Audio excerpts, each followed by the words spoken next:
नमस्कार दोस्तों, exam booster GK में स्वागत है। चलिए, आज एक ऐसे हफ्ते की बात करते हैं जो भारत के लिए एक गेम चेंजर साबित हुआ। 28 दिसंबर से 3 जनवरी, सिर्फ एक हफ्ते में इंफ्रास्ट्रक्चर से लेकर राष्ट्रीय सुरक्षा और डिजिटल दुनिया में भारत की धमक तक ऐसी ऐसी खबरें आईं जो देश की तरक्की की एक बहुत बड़ी तस्वीर पेश करती हैं। तो चलिए, आज इन्हीं घटनाओं को बारीकी से समझते हैं, क्योंकि यहां से एग्जाम के लिए सीधे सीधे सवाल बन सकते हैं। और इस तरक्की की सबसे पहली और कह सकते हैं सबसे शानदार झलक वो है ये तस्वीर। ये है भारत की पहली बुलेट ट्रेन। ये सिर्फ एक ट्रेन नहीं है, ये भारत की इंजीनियरिंग और एम्बिशन की एक ज़बरदस्त छलांग है जो दिखाती है कि भविष्य कितनी तेज़ी से हमारी तरफ आ रहा है। अब जरा इस रफ्तार के बारे में सोचिए, 320 किलोमीटर प्रति घंटा। ये जो आंकड़ा है ना, ये एग्जाम में सीधे सीधे पूछा जा सकता है, तो इसको दिमाग में बिठा लीजिए। ये स्पीड भारत में रेल यात्रा के मायने ही बदल कर रख देगी।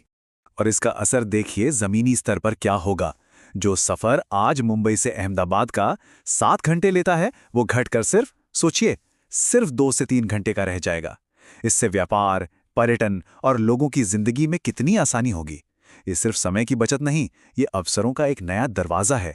तो ठीक है, इस पूरे हफ्ते की जो बड़ी बड़ी घटनाएं हैं, उन्हें एक एक करके समझते हैं। हम बात करेंगे देश में बन रहे नए इंफ्रास्ट्रक्चर की, फिर देखेंगे कि राष्ट्रीय सुरक्षा के मोर्चे पर क्या कुछ खास हुआ, भारत ने दुनिया में अपनी छाप कैसे छोड़ी, और आखिर में नजर डालेंगे संस्कृति और कुछ महत्वपूर्ण नियुक्तियों पर। तो शुरुआत करते हैं उन बड़े बड़े इंफ्रास्ट्रक्चर प्रोजेक्ट से जो हमारे देश को सच में आपस में जोड़ रहे हैं। देखिए, ये प्रोजेक्ट्स न सिर्फ अर्थव्यवस्था की रीढ़ होते हैं, बल्कि इनसे जुड़े जो फैक्ट्स होते हैं ना, वो अक्सर प्रतियोगी परीक्षाओं का हिस्सा बन जाते हैं। तो हुआ ये कि 31 दिसंबर को केंद्रीय कैबिनेट की तरफ से 2 बहुत बड़े हाईवे प्रोजेक्ट्स को हरी झंडी मिली। ये सड़कें सिर्फ कंक्रीट की नहीं हैं, ये देश के अलग अलग कोनों को विकास की मुख्य धारा से जोड़ने वाली जीवन रेखाएं हैं। अच्छा, अब इस टेबल को ध्यान से देखिए, क्योंकि यहाँ पर इन प्रोजेक्ट्स का स्केल और उनका जो रणनीतिक महत्व है वो साफ दिखता है। एक तरफ है महाराष्ट्र, जहां लगभग 19,000 करोड़ की लागत से 374 किलोमीटर लंबा कॉरिडोर बन रहा है। ये कई बड़े शहरों को जोड़ेगा। और वहीं दूसरी तरफ ओडिशा के दक्षिणी हिस्से में कनेक्टिविटी को बूस्ट करने के लिए NH 326 को अपग्रेड किया जा रहा है। एग्जाम के पॉइंट ऑफ व्यू से देखें तो अक्सर ऐसे प्रोजेक्ट्स की लंबाई, उनकी लागत और सबसे जरूरी उनकी लोकेशन पर सवाल जरूर बनते हैं। तो ये तो हुई इंफ्रास्ट्रक्चर की बात। अब आगे बढ़ते हैं और देखते हैं कि भारत अपनी सीमाओं और अपनी सुरक्षा को मजबूत करने के लिए कौन से कदम उठा रहा है। और ये देखिए, ये एक बहुत बड़ी सामरिक कामयाबी है। भारत ने ओडिशा के तट से प्रलय मिसाइल के 2 सफल परीक्षण किए हैं। यहां पर 2 बातें नोट करने वाली हैं। पहला, मिसाइल का नाम प्रलय, और दूसरा, परीक्षण की जगह यानी ओडिशा तट।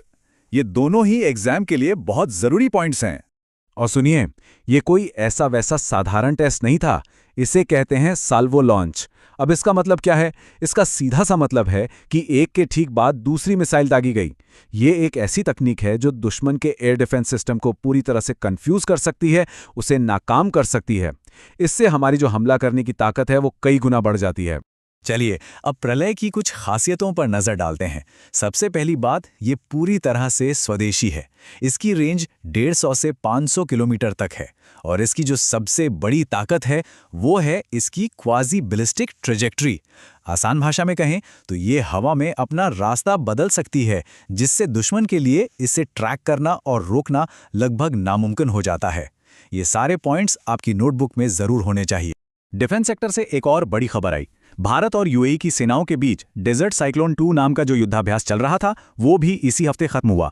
याद रखिएगा, ऐसे जो सैन्य अभ्यास होते हैं वो सेनाओं को एक दूसरे की रणनीति समझने और आपसी तालमेल को बेहतर बनाने में मदद करते हैं। और एग्जाम में युद्धाभ्यास का नाम और वो किन देशों के बीच हुआ, ये हमेशा पूछा जाता है।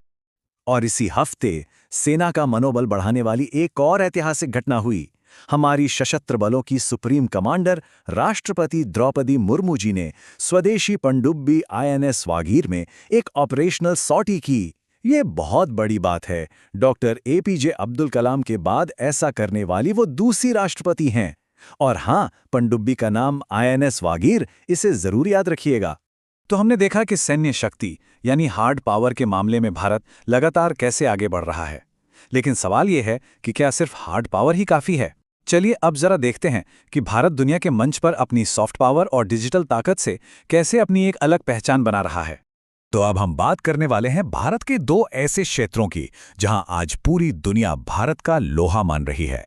एक है डिजिटल पेमेंट्स और दूसरा है हमारा दिमागी खेल, शतरंज। ये एक ऐसी खबर है जिस पे हम सबको गर्व होना चाहिए। दुनिया की सबसे बड़ी वित्तीय संस्थाओं में से एक IMF उसने माना है कि भारत का UPI लेन देन के वॉल्यूम के हिसाब से दुनिया का सबसे बड़ा रियल टाइम पेमेंट सिस्टम है। ये भारत की डिजिटल क्रांति का इससे बड़ा कोई सबूत नहीं हो सकता। और ये चार्ट ये तो पूरी कहानी खुद ही बयां कर रहा है। जरा सोचिए, दुनिया में होने वाले हर 100 रियल टाइम डिजिटल पेमेंट्स में से 49 यानी लगभग आधे अकेले भारत में UPI के जरिए होते हैं। दूसरे नंबर पर जो ब्राजील है वो हमसे कितना पीछे है ये साफ साफ दिख रहा है। ये आंकड़े भारत के डिजिटल दबदबे को जबरदस्त तरीके से दिखाते हैं। तो एक तरफ डिजिटल दुनिया में ये कामयाबी और दूसरी तरफ भारत के युवाओं ने शतरंज की बिसात पर भी अपना कमाल दिखाया। कतर में हुई FIDE world rapid chess championship में भारत ने 2 ब्रॉन्ज मेडल अपने नाम किए हैं। और ये हैं हमारे वो चैंपियंस, अर्जुन एरिगासी और कोनेरू हम्पी। देखिए, स्पोर्ट्स से जुड़े सवालों में अक्सर खिलाड़ियों के नाम और उनकी उपलब्धियों के बारे में पूछा जाता है, तो इन दोनों नामों को अच्छे से नोट कर लीजिए। चलिए अब थोड़ा और आगे बढ़ते हैं और देखते हैं कि इस सप्ताह ने हमें अपनी सांस्कृतिक जड़ों से कैसे जोड़ा और देश को नेतृत्व के मोर्चे पर कौन से नए चेहरे मिले। नई दिल्ली में the light and the lotus नाम से एक बहुत ही ऐतिहासिक प्रदर्शनी शुरू हुई है। इसकी सबसे बड़ी खासियत यह है कि इसमें भगवान बुद्ध के जो पिपरावा से मिले पवित्र अवशेष हैं, उन्हें 1 सदी से भी ज्यादा समय के बाद पहली बार एक साथ लाया गया है। ये भारत की गहरी आध्यात्मिक और सांस्कृतिक विरासत को दुनिया के सामने रखने का एक बहुत ही अनूठा प्रयास है। और अब बात करते हैं कुछ महत्वपूर्ण नियुक्तियों की। इस हफ्ते 2 बहुत ही अहम अपॉइंटमेंट्स हुईं। सुजॉर्ज मैरिजोने को भारतीय महिला हॉकी टीम का नया चीफ कोच बनाया गया है और वहीं एयर मार्शल नागेश कपूर ने एयरफोर्स के वाइस चीफ का पदभार संभाला है। ये दोनों ही नाम आने वाली परीक्षाओं के लिए काफी महत्वपूर्ण हो सकते हैं।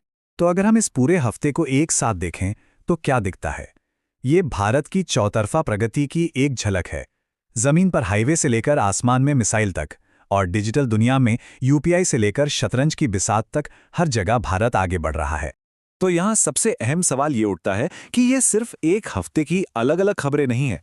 जब इस तरह की उपलब्धियां हर हफ्ते, हर महीने एक दूसरे से जुड़ती जाती हैं, तो देश के बदलने की एक बहुत बड़ी और शक्तिशाली तस्वीर सामने आती है। इस पर जरूर सोचिएगा। मिलते हैं अगली बार कुछ और महत्वपूर्ण जानकारियों के साथ।